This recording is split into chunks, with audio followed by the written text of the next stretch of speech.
Sit across like this. Yeah. The war room. This is the real war room. Yeah, this is the war room. Oh no. Don't get mad at us. Shout out Jake Robles. Well, welcome to a podcast that we're doing. There's no name for this podcast. It's just Major Sales Training. This is going to be a dope episode for a lot of people on YouTube. You live in Cartersville, like right up the road from me. This is not too long, yeah. Yeah, so this is Jackson Ricks. He's a Golden Door winner from Aptive, but more importantly, just a solid dude. I met you in person the first year. You hit your Golden Door at Door to Door Con, and I'm like, holy crap, this guy's freaking tall. I don't know if you've ever gotten that before. Yeah. Well, that's what when I met Drew Hansen, not throwing a shot at you, but I didn't expect him to be so short.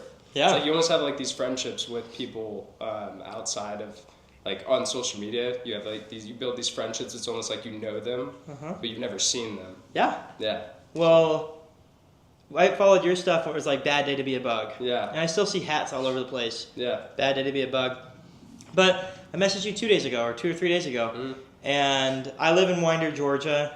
You live in Cartersville. I think a couple hours away, yeah. Yeah, and you didn't mind driving this beautiful car down there. Not at all. So this is our makeshift like podcast room we did. We got a couple lights up here. I thought it'd be fun to show the hardware. So it's cool to live. Door to Door has just blessed my life a ton. We've talked about it already for you. One of the reasons why I was like so down to have you on Major Sales Training, like I'm really neutral in the pest control world, but you're just a really easygoing, easy to approach guy, and I appreciate that. So I've followed you over the last little bit. Give us a little, if there's anything I missed, let me know more about you. Yeah, so I was born in Kentucky. Do you want me to look at the camera? I don't know. We can do whatever we want. Yeah. Let's just, we can look at the camera. So I was born in Kentucky. Lived there for like 18 months. So I'm not really from Kentucky, but all of my family's from Kentucky. And we ended up moving to Georgia because this was the only place that we knew people in. So my parents had kids very early, so they struggled a lot. But my aunt lived in Georgia. She lived in Alpharetta, Georgia. So they decided to move down to Georgia because it was close to family. And then this is just where we planted since. My family's not a big like moving type of family. They've never been out of the country. Like my parents have only been on cruises out of the country. So once they stick somewhere, they kind of stay there. But amazing place to be. Like what Austin's seen, since you're not from here. When did you move here? We moved here 5 years ago. Okay, so fairly new. Yeah. Oh, we're never gonna leave. As far as I know right now, we're here. Yeah, there's a bunch of places to be, but I'll always have a house in Georgia because I don't think my parents will ever leave. But that's just a little bit about where I came from. I had sold Cutco kitchen knives for 3.5 years. Ran 2 branch offices for them in Douglasville and Augusta, Georgia, when I was in college, and then found Door to Door when I finally decided to not drink the Kool-Aid of the Cutco stuff. And I watched actually a YouTube video, kind of like what Austin's trying to make right now. But the YouTube video was basically a day in the life of a door-to-door salesman. Everything that I've been told was, everything that I'd been told about the industry, through that video, I was like proved to be a myth. So that's when I decided to just, basically, and I'm sorry, Ben Jackson, I love you, but I basically like just stopped talking to my manager at Cutco. Is that his name? Yeah, and we're friends. Okay. And I took the leap and decided to go into door to door and really just bet more on myself, because in Cutco is more about recruitment. We were recruiting like 15 to 25 guys a week, and there would be a lot of turnover and stuff like that. So wasn't very fun because you're always losing people. It's like you build relationships and then you lose them, you build and you lose them. So I just decided to do something completely selfish. That was completely solo and just go out and personal sell. And now we're here. That's a unique recruiting. I feel like it'd probably be similar in life insurance or what are the other stuff like home insurance. I don't know what like these remote closing. I've never gotten into it, so I'm not gonna like say anything that I don't know. Yeah. But I think you recruit, and then it's like, go talk to your mom and go sell to your mom and your brother and your sisters and your cousins. Right. And that's like your clientele that you're selling to. Now, when door to door, you recruit somebody over to Aptive or Grid or Fox, you're going to recruit those people, but the actual product that you're selling is to like randos. Exactly. We were talking about the people up in Michigan. Dude. Weird. Weird people. Yeah. And People in Atlanta, Southern hospitality. California, straightforward to the point. Hawaii, I loved it. Gold mine? Oh, dude, I call it PR land. Really? So I have a picture of me holding a goat with sunglasses in Hawaii, and that was one of my posts early on when I started this thing. I went out with Vantage for like a week. Yeah. And the sold, Aloha Pest Control. Yeah, that's a fun little gig. Tyler does all those blitzes, but like Hawaii was dope. Pacific Northwest reminded me of Atlanta a lot. Weird. Like the market kind of felt like Atlanta. A lot of new development. You need to sell here, dude. It's so fun. Because you live in Cartersville. Yeah, I've never sold in Georgia. You'd like it. It's out here. It's fun. People are really easygoing. But yeah, like how did we get on this Michigan stuff? Oh yeah, people up in Michigan, they're just weird because they have to spend half their life inside of a house. Yeah.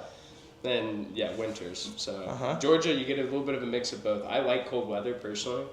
Like I like when the air is feeling crisp and like it's like a crisp apple. I enjoy that. I love like I'll put the windows down in my car in 30-degree weather with a hoodie on and put the hoodie on and just feel the wind just beat in my face. It's just something I enjoy. So you get a little bit of both, but you can't have a car like this in Michigan because you only get to drive for like 4 months out of the year. So I'll never move to the north. Tell me we're on the car stuff.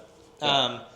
Just because if I look at your social media, I know that you're a super cool dude, super high energy, and you have a dope car.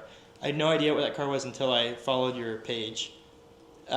Tell me the story about getting it, what it felt like building towards it, like just the excitement that went into it. Yeah, so because it's not for show. Like no, I want to make sure that's known for everybody. Like it's your dream car. Right. So yeah, I mean it's a typical stereotype when someone gets a nice car and they start posting it on Instagram. It's like, okay, you just want everyone to know that you have a cool car, or oh, you're trying to impress girls, or you're trying to impress your friends. So I got a lot of that. Cybertruck did not impress my wife, by the way. Yeah, I saw the video. She didn't like it. It was bad. Yeah. She was not happy. Oh, I'm sure not, but I mean, it's here. So. Yeah, it's here. So yeah, I was just when I originally, I mean, to throw it way back, ever since I was a kid, I've loved cars. I've loved Lamborghinis, Porsches, just like all of the exotics that you think about when you think about like a cool car. I would always like look up cars, look up reviews.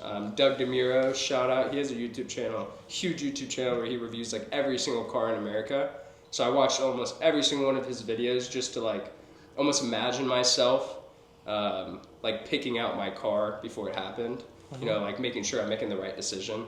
I have decision fatigue for sure. So that was just like earlier on, like I've always wanted a supercar, not necessarily this car specifically. I've always liked the old NSX, but I never really liked the new NSX until I saw this one. But my goal of selling the Golden Door, none of that had to do with the car. I didn't think that I was going to get the car. I didn't think that I could afford the car yet. So I was just in a place where I was like, man, I want it. I have this money. Should I invest it in the car? Will it bring me a return on investment? Just trying to think about like to make it more logical in my mind. And so I hit up Aiden Parent on Instagram because he just bought a McLaren. And he was like at the same level as me. So I was like, yo, like how did you afford the McLaren? He was like, dude, it's like $2,000 a month, $2,500 a month. I freaking love it. And yeah, it's like if you do the math, like off season, we have like 6 months off. So $2,000 a month for 6 months when you're not working is $12,000. $12,000, like to drive a supercar, fantastic. I'll do it. So that was like when I first started thinking, okay, I could do it. It's possible. And I remember it like it was yesterday. I went to a Kentucky game and I was with my friends at this bar after the Kentucky game. And we were just hanging out. And I looked at myself in the mirror at the bar and I said, I'm going to buy a supercar when I get home.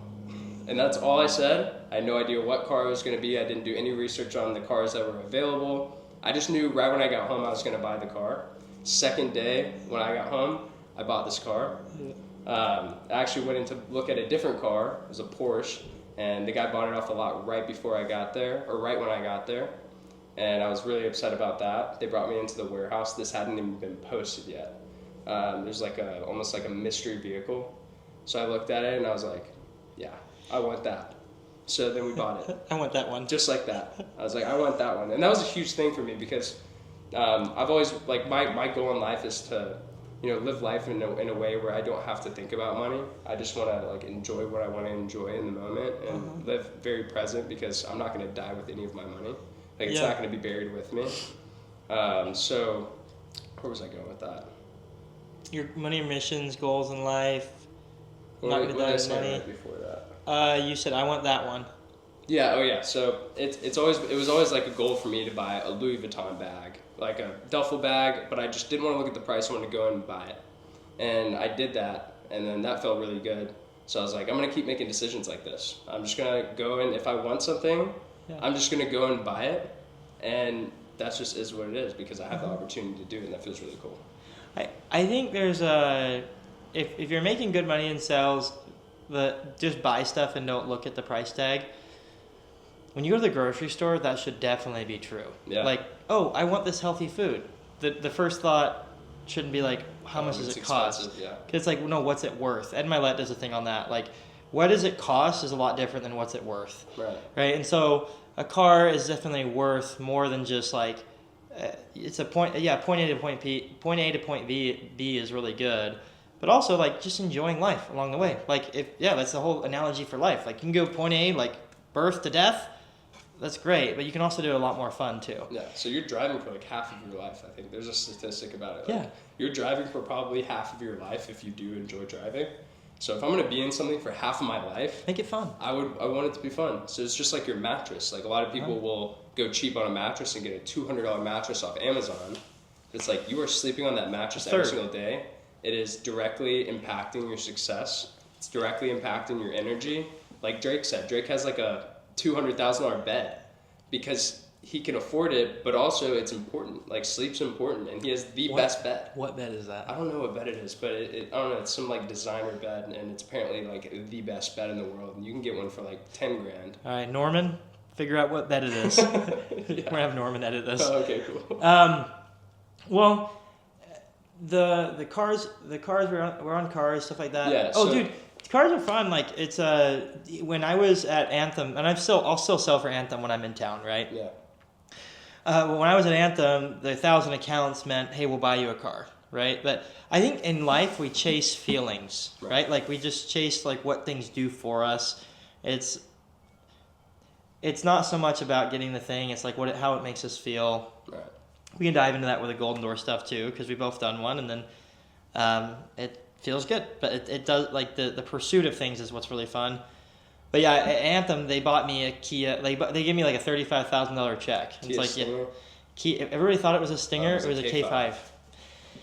Super dope. Like red seats and had a panoramic sunroof. It was the GT line, so it kind of souped up a little bit faster. I just drove one for a rental the other day. It is not fast. Now I know what speed is. Yeah. But I loved it. It was great. And before I did my Golden Door, I was driving a Honda Civic. And the Honda Civic had, one time I left the keys in it, so the guy had to put like an air bladder in there to puff it up to be able to get the keys out, and it ruined the left door. Well, every single time it rained, I was getting poured on. So when I started my Golden Door summer, 1,000 account summer, I was getting rained on. Like my left arm was always wet. And there was one day I'm like, dude, I'm gonna win this thing. Like, why am I still driving this piece of trash? Like, and it wasn't like it wasn't anything bad. It was like, listen, I'm going to get it. Why don't I just go get the car now? Right. And then they just cut me a check later. I'll pay it off. Yeah. That's exactly what I did. Yeah. I was so convinced, and I think that was like been the difference of like when I did hit a Golden Door, and the years where I told myself after I'm gonna go do it, and then even this last year I'm gonna go try to do a Golden Door and run a coaching business. I never did it again. Yeah. There was just a different level of. There were a lot of F-bombs that year. Like, I was like, I'm gonna fucking do it. I'm gonna get it done. Like, it was a different level of like intensity. Yeah, it was psycho. Yeah, and 100% psycho. Yeah. You have to be crazy. And I loved it. Yeah. I think I'm psycho now for different things, but the impact now for me has been like every year we go up to the pumpkin patch in Dawsonville. Have you gone to Burt's? I've probably been there. Okay. Like we used to do something with my football team every year when I was younger. We'd go to a pumpkin patch. So. I go up to Burt's pumpkin patch up in Dawsonville, like 30 minutes outside of Silver City every year with my family, and every year I go up there, I like reflect on the last year. It's been really cool. Like every year in door to door, it's at the close of the selling season. Right. This was the first year where I went up there and I'm like, oh, cool. Like I actually helped other people. Whereas before it was all about me. So the car stuff, back on the car stuff, like this was like the first, the Cybertruck thing was like, okay, how can I grow the business? How can I grow the brand? And one of my best friends in the world, I won't say his name on here just because this is not, the point of it isn't like, hey, look at what I did. It's like, hey, like what impact can you make with what you're doing in life?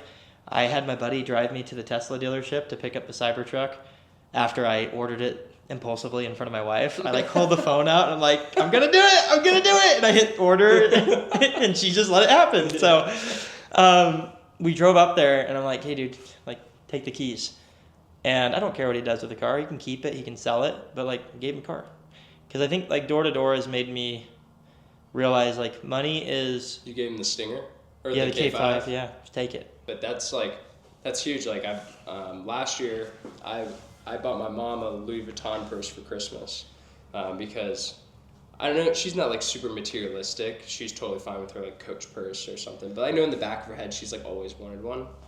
And not like my dad couldn't afford to get her one, but she's not the type to like ask for it or make it obvious that's something that she wants, like in a really expensive purse. So I just went out and bought it for her. Mm-hmm. And when I gave it to her, it was a cool moment because she wasn't expecting it at all. And it's something that like she's always wanted, but like couldn't validate spending the money on. And it was just cool to have the opportunity to be able to do that, and then also think in my head like I'm not screwed right now. You know, like when you give away the car, it's like I can do this. I can give away this car, and I'm totally fine. Yeah, we were good financially. I mean, and I just bought a $100,000 Cybertruck. Yeah, so dude, like, that was. Did you feel scared when you got yours? I was sitting in the Tesla dealership. Oh yeah, I was scared to drive it. Yeah. Oh dude, don't mind the airplane. I don't know if it's picking up on the thing, but or like we live by an airport. Helicopter. Oh, helicopter. Yeah, that's pretty cool. But yeah, I think I was like, is this irresponsible? I'm like, a little bit. Yeah, I like it. Yeah. But yeah, when you did the math and everything, it's like, oh, payment. It's like, well, how many like pest control accounts do I need to sell for this to make sense? It's like, it's good. Now, also that way of thinking can get really dangerous. For sure. Because I just met Maddie Snizek was in the CG2 with you. Yeah. She just started the financial stuff, so I like sat down with her last week. I think everybody should do that. Oh, yeah. Like sit down with somebody who can like give you a financial audit to figure out where you're at. She's not a tax person. She's just like, hey, what's your monthly income? What are your expenses? Like it was actually really helpful because I just wanted to put my head in the sand. I don't know if you've experienced this with like finances and stuff, but I'm like, if I just work really, really hard, it doesn't matter. Fine. I can expect, yeah. Yeah, but then so what I did is I added up all of my expenses and everything that I would need minus food and water is like $54,000 or something. So I'm like... A year. So like paying for my house, my 2 cars, like everything that I own... Including that car. Including that car is like $54,000 in the year. Since I'm single, I don't have kids or a wife. Like obviously you have 2 kids and a wife, so it's totally different. Yeah. But I thought in my head, I'm like, I've made $54,000 in 2 weeks before. Uh-huh.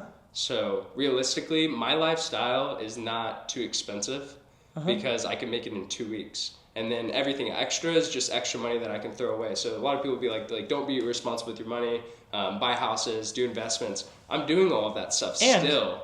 But then I'm also just having this, and maybe I'm like not investing as much as I could, but I know that next year I'm just going to go out and crush it again. Like I'm not in a scarcity mindset to where I think that, you know, this is going to be the rest of my money forever. Yeah. You know, and I'm not very attached to dollars, not at all. Because at the end of the day, it's really just a digital number on your phone that you're borrowing for now. You know, it's just borrowing. You're borrowing money, you give to someone else, they borrow it for a little bit, they give to someone else, they sell something, give it to someone else. Everyone's just trading here. Yeah. You know, I feel like I'm really good at like trading, and I feel like I can like afford it. I don't know. It's fun. Well, it's cool. It was cool to see you pull up in that. Like, oh, this is cool. Because when I started following your stuff, it was like bad day to be a bug. Saw the car. That was really exciting. Seeing you hit your golden door. Really, really cool. I think a lot of young guys, like maybe there are guys, dude, I just started this YouTube channel. I've got 200 subscribers. So whoever's watching it, great. But like maybe there are young guys that watch this video. I think there's a lot to be said for like what matters most, and me and you both did the collective group with Corey. what matters most is like who you're becoming Exactly. in this process Yeah. of doing sales. And dude, like you did Cutco for a bit. I'm sure it was hard. Yeah, like the universal handle goes all the Yeah. way through the blade. Especially when you're young too. Like I was extremely young and in like a very professional spot. You know, I was 17 or I was 18, 19 years old, running my own branch office, recruiting my own people. Like most of the people are older than me. And I'm like running 6 interviews a day. Like that's just not something that a typical 18, 19 year old is gonna do. But I fell in love with the process of doing it because it made me a better person.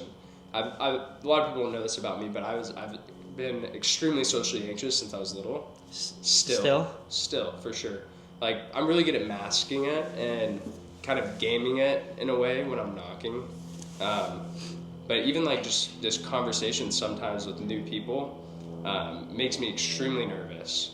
And so that was like a key, a ticket for me to break out of that and figure out how to live a different life with the feelings that I already have. Because these feelings are never going to go away. Regardless of how confident I am, I know that I'm going to feel them eventually.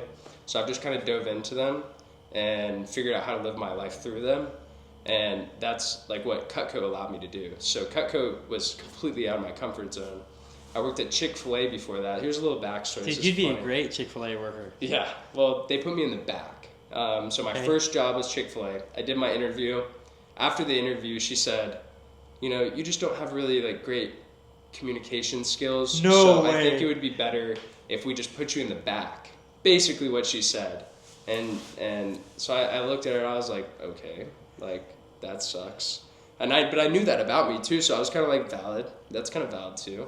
So I didn't really hate her for it. But I worked in the back for like 3 months. Hated my life because everyone in the front would always treat you like shit if you were in the back. I don't know. It was like you're my servant, basically. Like clean these dishes. I'm like, so dude. The mask fight. How Chick-fil-A workers really are is they tell you "my pleasure" to your face, and then they're screaming at the guy washing dishes. Yeah, getting angry. So, and we're bumping like rap music in the back of this Chick-fil-A. I mean, it was fun, but I felt discouraged after that because I felt like the public, you know, people outside of my family didn't believe that I could be successful. So after that, I worked at a Chinese restaurant. I said, screw this, I'm gonna go make more money. Worked at a Chinese restaurant for like a month. And then after that, I saw one of my friends made like $800 in a week, his first 10 days working for Cutco. And I was like checking my paychecks and getting like $300 every 2 weeks. And I'm sitting here going like, this is terrible. He made $800 in his first week. I'm gonna go do that. My parents told me not to do it. They were like, you're not going to the training. I was like, no, I am going to the training. I'm going to this interview. I'm going to the training. Little did I know when I went to the interview, Cutco hires everybody, right? Yeah. Everybody. If you're high school, you go to a good school, like whatever, like you're getting the job because there's not much risk. And so I went in there and I was super scared, super nervous. But the interviewer, his name's Noah Reeves, and he comments on my Instagram a lot. He's like, you know, like he keeps saying like like basically saying that I've become the master of sales, and like he was the master before, but I've become the master of sales. But it was funny because when I was talking to him in the interview, I was so nervous, didn't think I was going to get the job at all. And he looked at me and like he had all these like plaques all around the room. They were Ben Jackson's plaques, by the way, and they were not his. He was just an assistant manager, and I found out later on like what that role was. And you basically just read a script and accept the people that are in good high schools.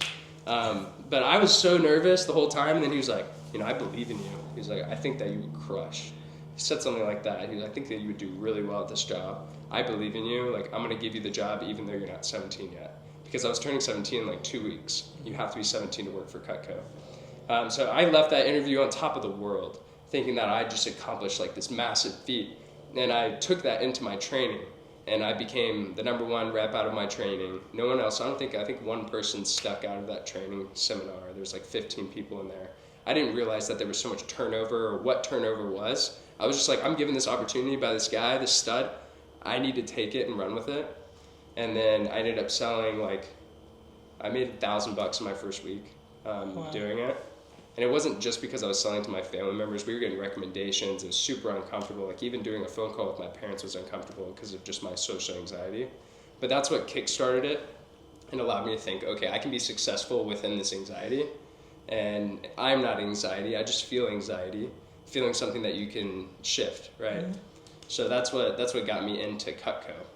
And then from then on, like, I've just realized that sales is not necessarily a social thing. It's a transfer of energy, and it's a business. It's a business conversation. You're making a transaction, you know, when you're talking to them. So that's how I kind of numb my mind to the social anxiety. And then that even, like, for my golden door, let's throw it all out, because I was in Brazil when I talked to Corey about joining his calls. There's just the 12 calls. It was a big investment for me because it was like $2,500. It's like, I don't know if I want to do this or not. Which, by the way, he doesn't charge that anymore. No, and he by doesn't the do way, the calls anymore. that's like This is old Corey. that's a killer deal. Yeah. When he first started out, I remember that type of stuff. Like, but even then, I was like $2,500. Like, isn't that crazy? It's a lot of money. But I would have paid $10,000 for that. You know, like, now that I'm looking back at it. But I knew that, like, I needed to tap in, like, to a different part of myself, so that way I could become the best at something. I've never been the best at something. Didn't make my high school baseball team. My brother was always better than me at everything. My dad's even better than me at most things. So I wanted to be the best at something, and I chose to, you know, pay for it to so that way I keep myself more accountable, like we were talking about before. And right after I paid for it, I went into Jason's room. Love you, Jason. We still work together. Jason's awesome. But I looked at him and I said, I'm going to hit a golden door next year. I had sold 281 the year before in 3 months. And I just told him I'm going to hit a golden door next year. He did $500K. And he didn't think that he could do it. So he told me, he was like, how are you going to do that? Like, how are you going to get better at sales? Like, there's no way you can do that. Just doubting me. And then when I got home from the Brazil trip, I'm like training, trying to like go for it. Love you, Dad. But my dad was like, you're not doing these things, you know, like, he was like basically thinking that I was just kind of like screwing off, not working hard or anything. But in reality, like, I was so busy because I was trying to become the best version of myself and also train my reps and ensure that they have a good experience as well. So he didn't really see the big picture, but I took that as fuel, and I went out and I just ripped. I ripped. Yeah. I had 2 back-to-back 130K months, something that I had never done before. And probably 3 months into it, I started to realize that none of that was fueling me anymore. And it was all just a facade of like me just like thinking that like I'm like, you know, the underdog, you know. And that's probably what you felt your first year when you're in the Civic getting rained on. You're going to summer, you're like, I'm the underdog. Yeah. I feel like that's, and I'm talking a lot right now, but I feel like that's transferred over into now. The reason why I don't care about it as much is because I was going for that, looking to become this type of person. And I thought when I hit it that I was going to be that type of person. And then I hit it and I was still Jackson Ricks with social anxiety, you know? Really? So, yeah, it was just nothing changed, you know? It was just something that I'd accomplished, and I view it way differently. I actually saw this clip from Kalani Sitake. He's the BYU football head coach. Talked about, and I'll tie this back in, but he talked about an interview that he was going to have with Tom Holmoe, the previous athletic director at BYU. They asked him to come in for the BYU coaching position, and he looked at his wife and he's like, why are they hiring me? Like, why are they wanting to even interview me? They're just interviewing me to say they interviewed me. And his wife was like, no, you're going to go in and get this freaking job. This is what you're going to say. And he followed his wife's advice, and he got the job. But there was a guy named Coney Dole that was at Anthem, and I really wanted to, I just looked up to him. I looked at him like he was just this non-human person, right. Which people probably think the same thing of you right now, and the same thing of me. We're dudes. My reps think that too. They're like, this guy's not human until I'm like vulnerable with them. No. Yeah. Oh yeah, this guy's got stuff. Yeah.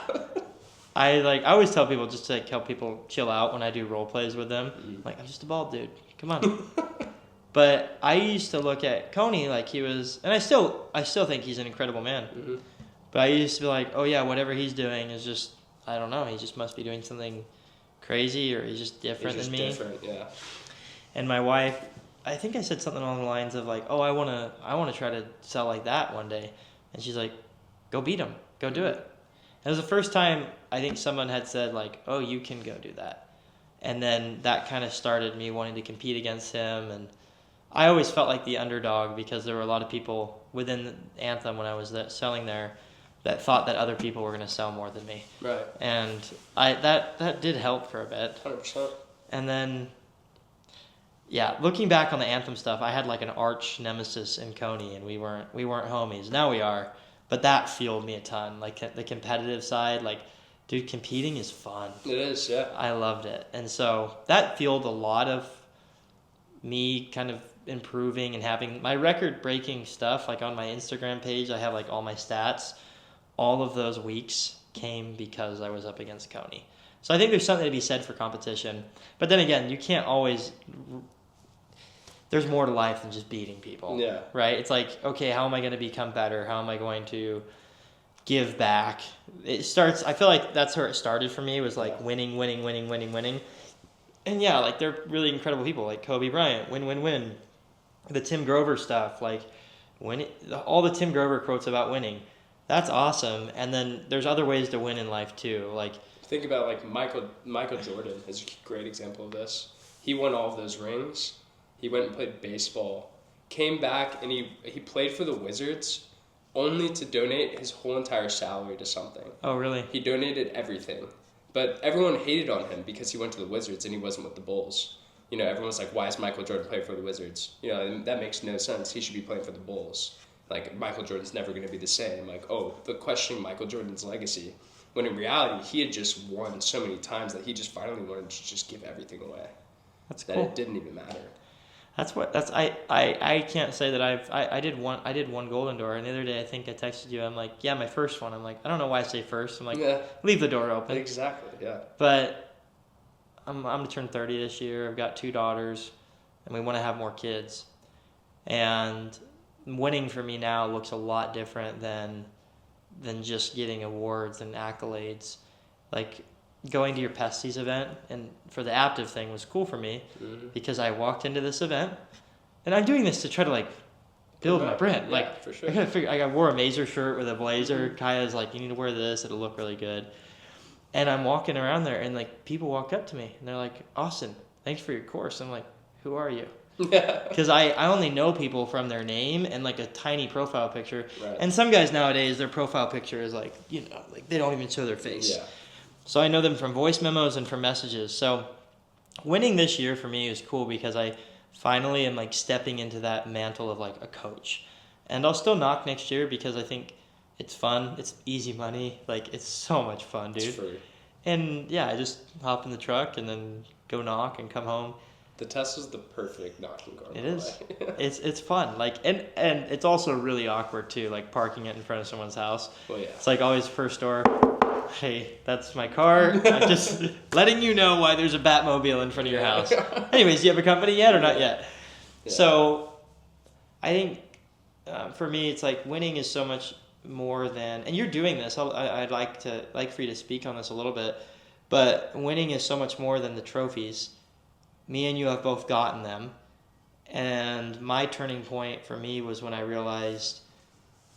I took my daughter to my dad's tombstone, and I realized, oh my gosh, like, life's going to end one day. Mm-hmm. And then my priorities started to shift. And for a long time, I held on to this idea of, I'm going to do a golden door for 3 years. And now I'm to the point where I'm like, I actually can comfortably, someone can walk up to me and they'll be like, are you doing a golden door this year? I'm like, yeah, no, I'm not. I'm going to run my coaching business. Yeah. It feels really good not to have to feel like pressure. I have to do it for other people.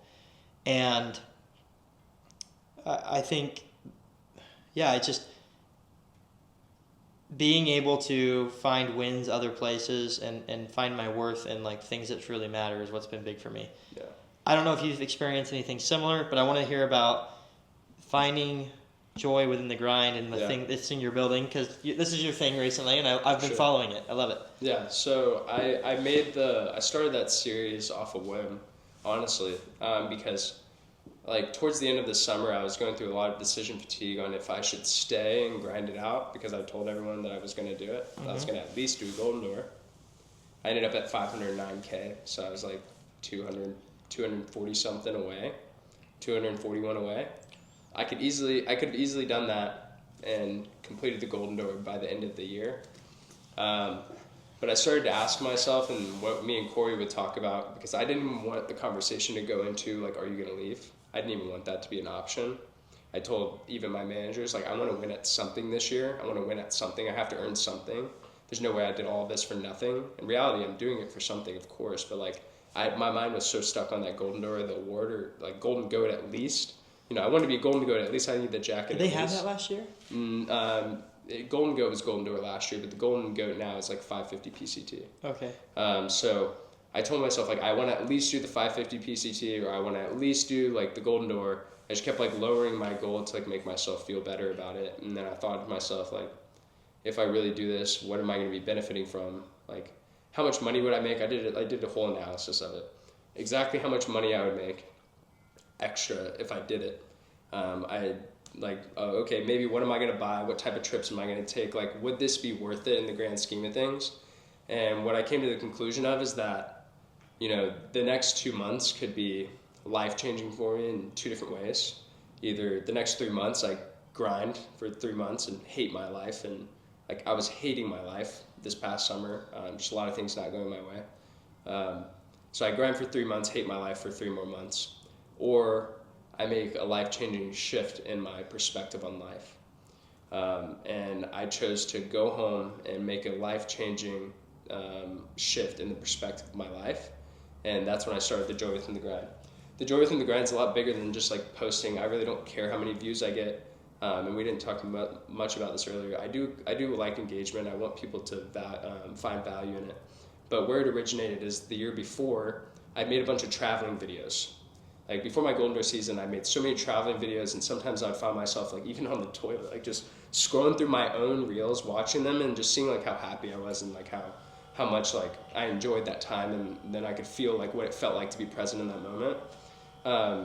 And the previous year, like going into my next year, I was so caught up on like I should hit 1 million for sure. Like I don't really need to change anything to get there. That I didn't travel as much. I wasn't posting as much content. I wasn't posting the bad day to be a bug stuff. I wasn't selling as many hats. I wasn't doing things that I enjoyed. And then Kevin asked me, he was like, have you done anything that you enjoy recently? Like, are you going to the gym? Are you like enjoying things? And I'm like, yeah, I'm going to the gym, but like what do I enjoy? I don't know. That's a really scary spot to be in. Yeah, and then it's like, I've been chasing money for so long that's what I was enjoying, the things that I was getting for money. That I stopped and like had to realize that like what do I like? Who am I? Like it was almost like a ego death, because I really could not answer what I found joy in. I could not answer it, and so the goal from doing this is that by the end of the journey, which is right when I start next summer, I'll have 200 new things that I find joy in, and I will go and look back at the videos. But I'm kind of subconsciously training my mind to find joy in my surroundings and find joy in just things that are around all the time. So that way when I am working and I'm going through a neighborhood, like little sparks of happiness come from everything rather than me like not paying attention to it. It's probably a way to help out with like the social anxiety too. Yeah. Because and also like I'm constantly looking for new things that I find joy in. I think it surprised me when I heard that Corbin Hansen had anxiety attacks. I'm like, there's no way, you're the GOAT. It's like, no, like he also has anxiety. So I think for people listening to this, like if you deal with anxiety, cool, you can still do a lot with your life. The whole like being tied up in money is really, really scary because like not finding joy in other things. This was the summer before I had done a Golden Door, 1,000 accounts. We had a townhome right down the road being built. My wife had just given birth to Georgia. You got to meet her earlier. Yeah. My name's Georgia. Yeah. I'm selling cookies. How many you want? Yeah. So, and then my back end check had hit and it was like 100 G's. Mm-hmm. Like, oh, cool, this is awesome. Yeah. But what was really scary for me is I had tied up so much of my worth into selling, and it's all that mattered to me. And I was selling really, really well. Like I was selling like double digits all the time towards the end of my second year. And so I felt like I was the man while I was selling. And then when the selling season went away, I actually struggled. And a lot of door-to-door guys probably struggle with this. It's like, where's my purpose? What am I doing? Because during the summertime, it gets so hard. It's such a grind. And you're like, I just want to be done with this. Well then, okay, cool. Be done with it. And now I don't know what to find my worth in. Yeah. And so I wouldn't say, and I've talked to some of my close friends about this, but I wouldn't say that I was suicidal at that time. But shouldn't have if there was a time where it was like, could go pretty south. Like, it was that time, and A couple things changed. Yeah, it could have. Yeah, and what a weird thing. Like, everybody dreams of making $100,000. That's like the numbers. Like, if you could make how much in a year? $100,000. Like, that's like, for some reason we romanticize, a one and a bunch of zeros. That's success. $100,000 is like success. Yeah. Weird that a number is success, right? It's more internal. But then you tie your value into making more money, because if you do better, become a better person, you get a raise. So then it's like, okay, my worth is money. If I make $300K a year, that means I'm a better person than someone who makes $80K a year, which is not reality. Dude, some of the coolest people I ever met in my life are making way less than me. And like, that's fine. It was crazy. So I had to actually work with a chick named Lindsay Tionfu. She didn't even advertise herself as a coach, but I heard about her through somebody else. Did a lot of internal work, like working through the death of my dad, like getting a better relationship with everybody in my family, because like with divorce, with death, it was kind of messy. And I worked on my relationship with my stepmom, figured that out, right? Like, there were a lot of things I was able to iron out to get me in a better state of mind. But dude, since not doing a second Golden Door, like, I just have realized that there's a lot more to win in than just that award. That was invented by Sam Taggart. Like, it's not like this is a divine thing. It's like it's a benchmark that's created that we all romanticize. Whereas, that's what I want to talk about. The second year I sold really well. I did, the first year I did 1,067 accounts, hit $550,000. The second year I did like 770 accounts, hit around $550K in revenue. I made the same amount of money in less accounts, less stress. I felt like a failure. Yeah. Dude, I had somebody talk to me. They're like, some people would get their left nut to sell 520K. Half of that. Yeah. Like, or a quarter of it. So my perspective was totally wonky. Like, I thought because I didn't do 1,000 accounts, or because I didn't hit 650K, that was that year, because I didn't hit that 650K, I was like failure. And so I think that's one of the dark sides of like high performance, is when you fall a little bit short, you're like, oh yeah, I'm a failure. And I had to remember, like, I have a lot more things in my life that are amazing. Mm-hmm. And I started to try to do this whole thing where, like, I'm living life by design. We're planning trips. We're building a dream house. Like, this is not our dream house, but this was a very spontaneous purchase. So I was like, cool, nice garage. It's a sick place, yeah. Nice garage, has windows for a gym, buy it. Yeah. But basement, unfinished, let's buy it. Yeah. And it's an old people house. Like, it's a one-story home. We're the only young couple in this neighborhood that's got this house. One story's better anyway. Dude, one story's great. You have a one story. Yeah. It's a cheat code. Stairs. Basement stairs are fine. Yeah. You're going down, and then when you're going up, it's like whatever. But stairs every day, no. One-story homes are great. Yeah, I want a massive one-story home, long, super long. I feel like there's a lot of those. Where do you run into a lot of those? California. Cali. Because they have the doors that open up. I just want like the whole wall to be windows that open all the way up to backyard.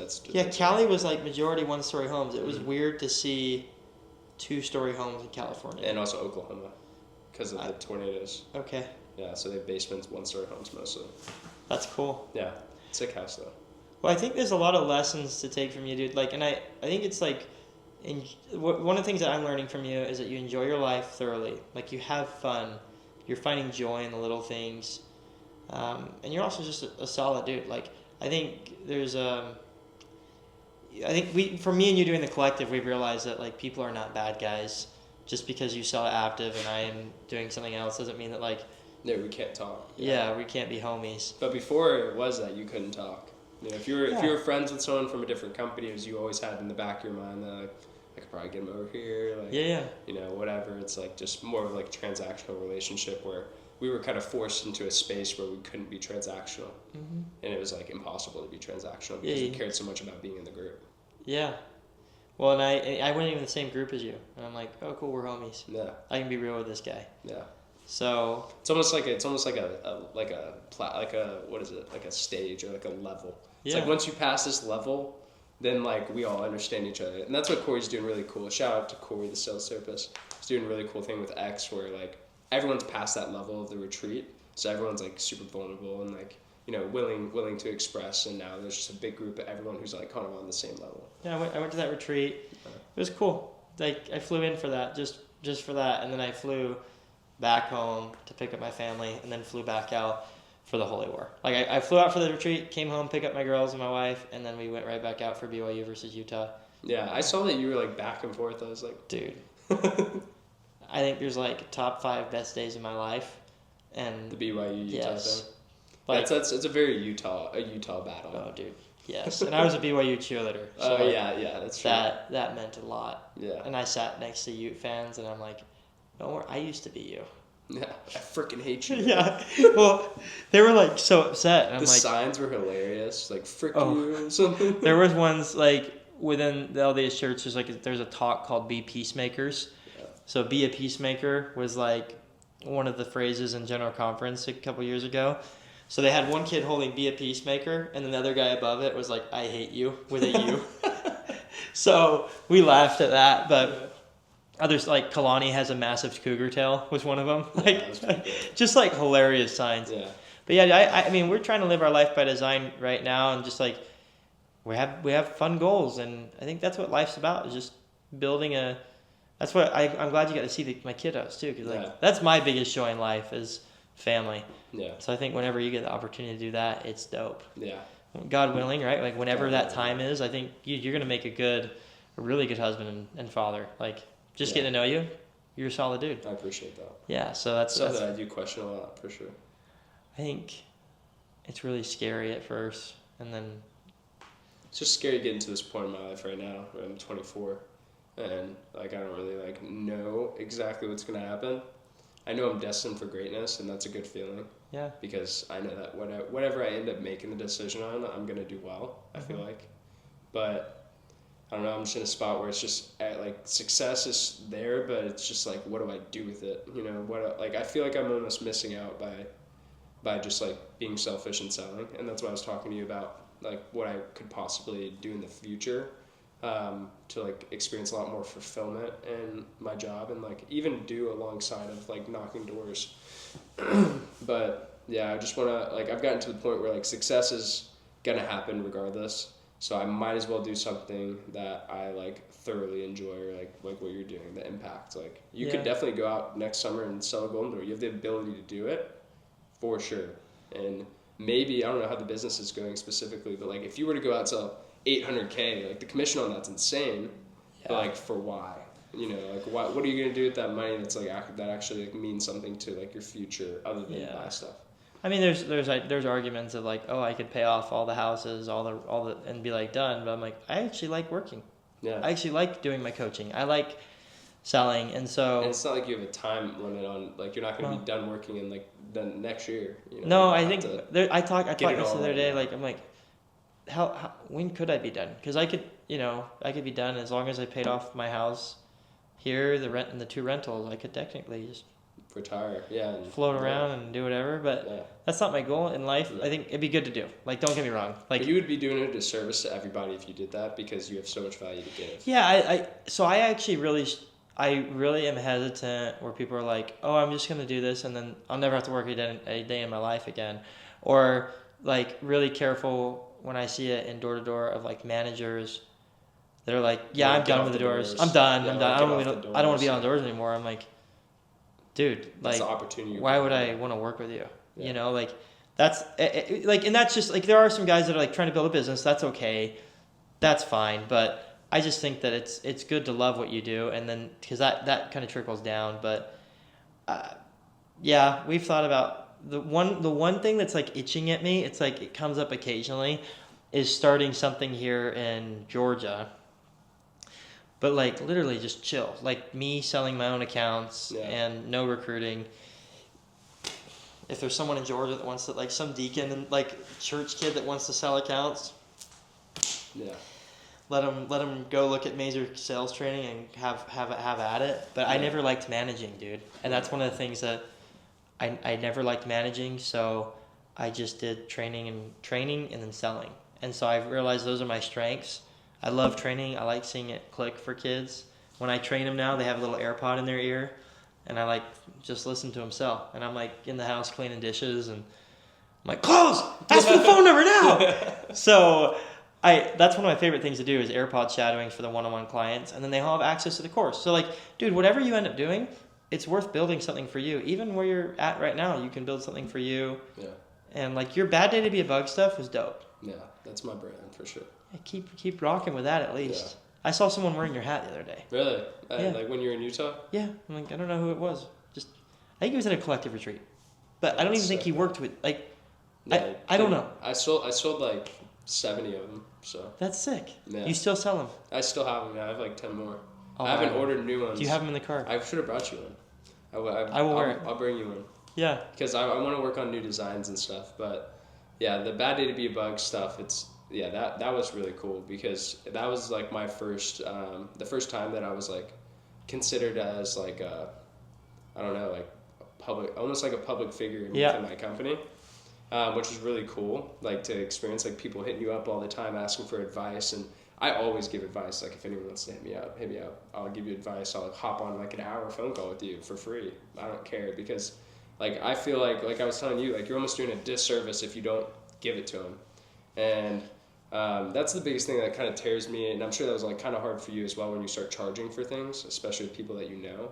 Is that like? Oh, I still actually struggle with like a homie. Yeah. I got a homie, Talon, from Moxie. Yeah. And he's like, well, how much you gonna charge me for this? I'm like, bro, I'm driving home. I've got a 2 hour drive. Let's role play right now. Yeah. But like that's like the one guy. But people that I don't know that have come into my business, I'm like, you want coaching? Okay, cool. I just sent you an invoice. Yeah. But yeah, people that I know. It's still kind of weird where it's like, you feel like you should charge them too, like when you're. They like, want to pay me. Exactly, but and also like I would still do that for like give people free advice and stuff, but like I want to break into something where it's like okay, like that's what the shift I want to make is like going into something that like I can make a living off of, but that gives me like a bunch of worth and but I'm like kind of scared of like charging people because to give you a great example. Like Aubert, he charges people, Jake West charges people, and they bring a lot of value, and the people that train with them, they do really well. But then there's also the other side of things, which they might not even know, probably be good for them to know anyways, is that a lot of people are like, oh, Aubert's charging for training. But it's like, no, he's going to give you advice that's definitely worth more than whatever he's charging. Or Jake West, everyone's like, oh, his training's so expensive. But if you talk to Ryan Smith, who did the million at a really good retention rate, he trained with Jake West. It's like, okay, how good do you want to be? Like, where do you want to invest this money? Yeah. So I'm kind of torn there. It's where like I wish I could give it away all for free. And I'm sure that like in a perfect world, I feel like that like if you could give it away for free and impact as many people as possible without having to charge, maybe that would be like an ideal lifestyle. But I'm okay. Like my freemium when people hit me up is the script. So if you're listening to this and you want the script, DM me on Instagram script, and I give you like a 15-page thing, and it's like. Yes, that's free. Implementation's hard though. Yeah. Like coaches are so necessary.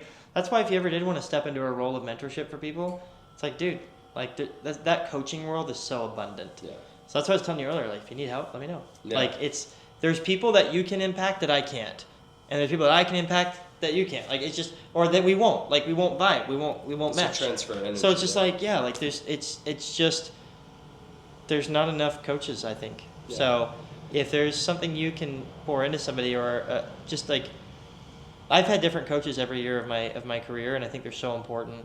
So I think if you are in door-to-door and you don't have a coach, you're missing out big time. It's not expensive.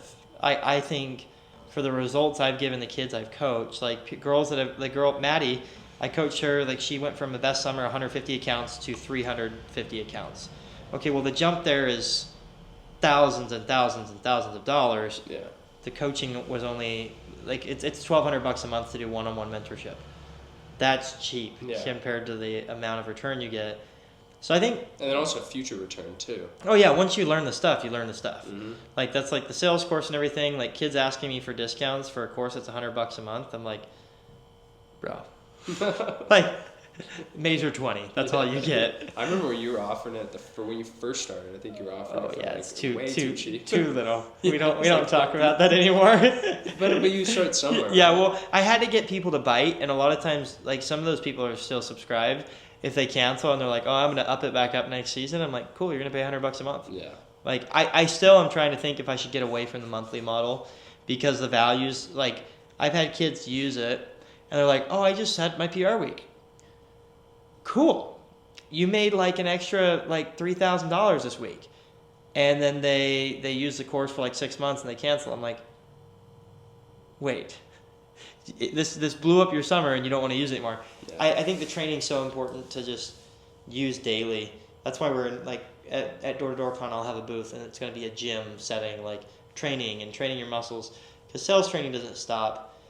I do a role play group every day with kids, and Monday through Friday at 9 a.m. Mountain Standard Time, 45 minutes, we just role play, and that's like just keeping kids going, so that on the off season they have, number one, some structure, but number two, practice. Yeah. Because if they don't have practice, then how can you expect, like when you did your Golden Door, you trained a lot.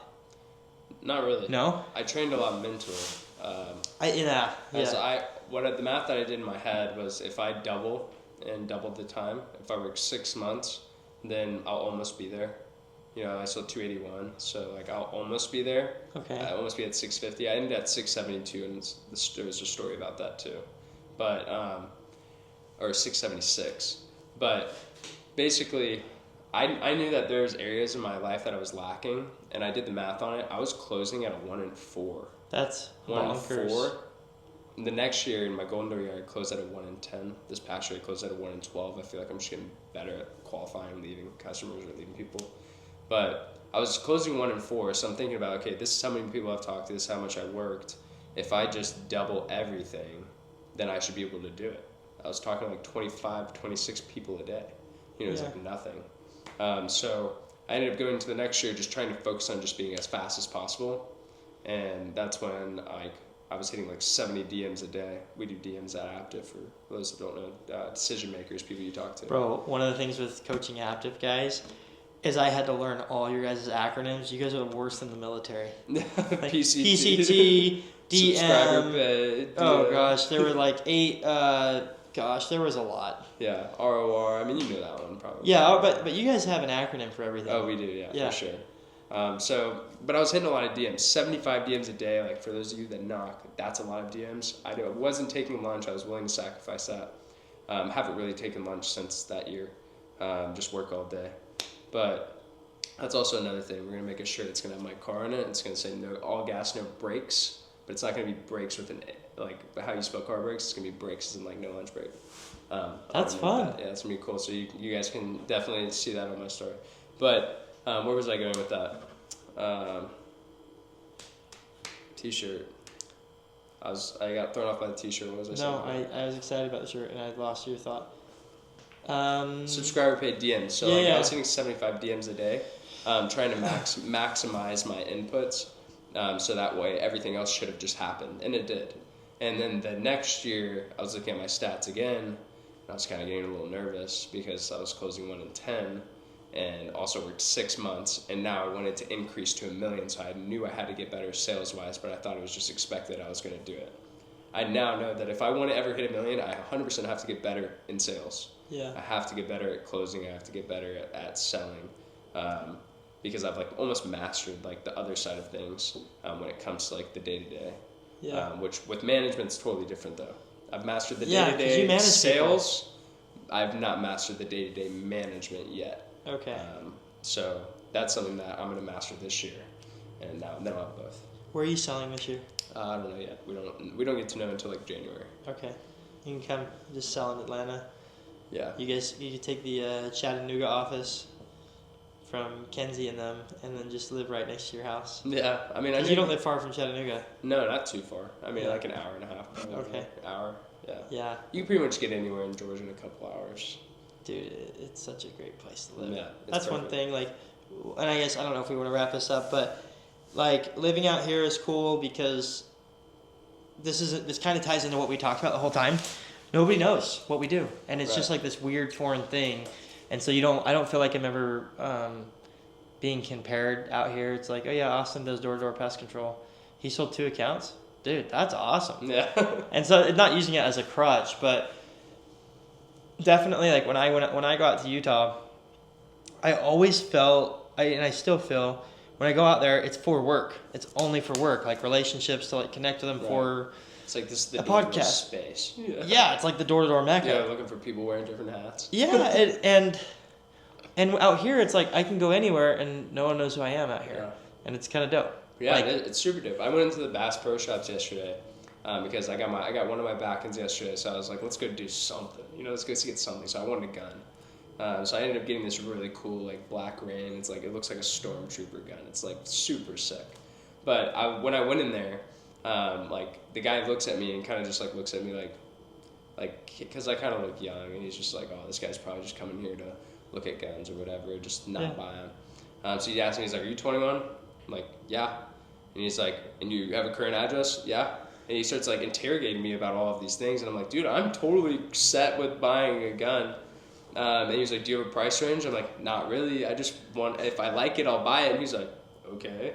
And so I'm like, he's looking at me because I have tattoos and stuff, and like he's definitely like looking at my tattoos and going like, I don't know about this guy. I get on the phone and I'm like talking to one of my recruits, and I'm telling him about like, send this over, we'll get a contract sent over to you, tell him about the experience that I had the previous year, and like we talked about numbers as far as like monthly income and like what's possible.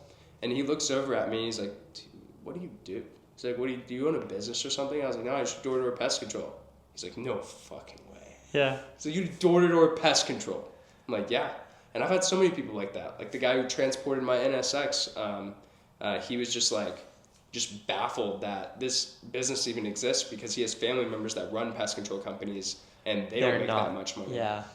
So it is super foreign for out of Utah and out of like Arizona. If you're like in Utah or Arizona, it's very normal. But outside of Utah and Arizona, people think this is like the craziest thing in the world. Yes. Which also makes me really appreciate it too. It's like, wow, I really do have a sick opportunity. This guy's running a transport company. He's crushing it. Does really well for himself. But he's also like 47 years old and has been doing this for like 20 years now, and he's like just crushing it. So yeah, definitely like have made me in that moment like appreciate everything that I've done living in Georgia and being like an anomaly almost. Yeah. Of like people think that I'm like daddy's money or something like that. I get that comment all the time. I love it. It's perfect. My dad didn't buy me this car. Yeah. I bought this car for myself. Just to drive. Yeah, I love it. Well, it's cool to know you're like 2 hours down the road. Mm-hmm. So. And next time you have to take the trip. I'll go up to. On the way. I'll go up to your house. I actually might be able to make it there and back if I charge all the way. But I think you live close to a Buc-ee's. No, you don't. Maybe Calhoun, Georgia is a Buc-ee's. Where I'll just probably hire you out to train my guys or something. Dude, yeah. If you need that, let me know because I would love to. And then they can get on the course, and so it's turned into an app now, which is dope. But yeah, it's so cool to meet you. I think everybody should buy your hats. I want one. I'll get you one. And I'm gonna make them with this. This is gonna be the hat. Okay. It's like very similar. Like this is my favorite hat ever. Okay. Like it's perfect. Who makes it? I don't know. Okay. It's just this style of hat. It's like it's a fluffy AS color surf hat. It's a surfing hat. Okay. Surfing hats are my favorite hats. So you guys are gonna see a hat with a really sick new design. For it's a bad not day. The same one for bad day to be a bug, and then also we're gonna make a good day hat because I feel like a lot of people over the summer when they read my hat, it'd be like it's a bad day. Subconsciously, like they're like, "Why is it a bad day?" I'm like, no, it's a bad day to be a bug. Because I think to be a bug was smaller, right? Yeah. Yeah. So can you imagine just like today sucks. Solicitor bad day. Yeah, dude, I love that. Well, everybody follow. What's your Instagram handle? It's the Jackson Ricks. Okay. No underscores or anything. Just the Jackson Ricks. Thanks for sharing, dude. I appreciate it. 100%. That's it. Cool. Cool. I don't know how long that was.